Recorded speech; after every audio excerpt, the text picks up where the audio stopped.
महादेव, इस वीडियो में हम लोग नींव से संबंधित जानकारी प्राप्त करेंगे कि नींव घर बनवाने से पहले जब खोदा जाता है तो उसमें इस प्रकार की यदि वस्तु प्राप्त हो तो वह किस प्रकार के फल को प्रदान करने वाली होती हैं।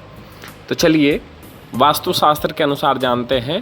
कहते हैं कि खाते यदास्मा लभते हिरण्यम तथेष्टिकायं च समृद्धिरत्र द्रव्यं च रम्याणि सुखानि धत्ते ताम्रादि धातुर यदि तत्र वृद्धिः पिपीलिका षोडशपक्ष निद्रा भवन्ति चेत् तत्र वसन्न कर्ता तुपास्थ चीराणि तथैव भस्मान् न्यण्डानि सर्पां मरणप्रदास्यु वराटका दुःखकली प्रदात्री कार्पास एवाति ददाति दुःखं काष्ठं प्रदग्धं त्वभिरोग भीतिर्भवेत् कलिः खरपर दर्शनेन लौहेन कर्तु मरणं निगद्यं विचार्य वास्तु प्रवदन्ति धीराः।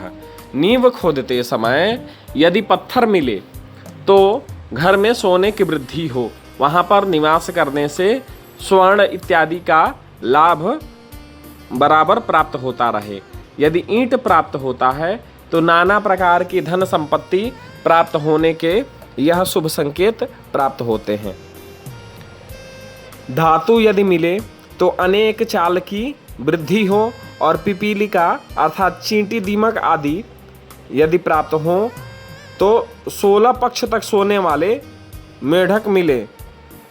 यदि पिपीलिका अर्थात चींटी इत्यादि और मेढक इत्यादि मिले तो वह सुखपूर्वक निवास में बाधक होते हैं।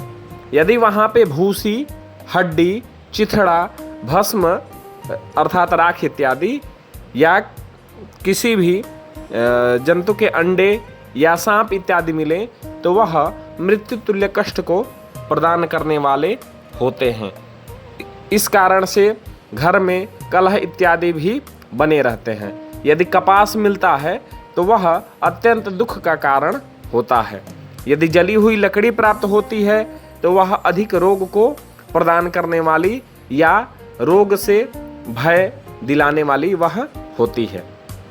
यदि खप्पर इत्यादि अर्थात खपड़ा इत्यादि मिले तो वह कलह के कारण बनते हैं और लोहा मिले तो मकान बनवाने वाले को मृत्यु तुल्य कष्ट प्रदान हो सकता है।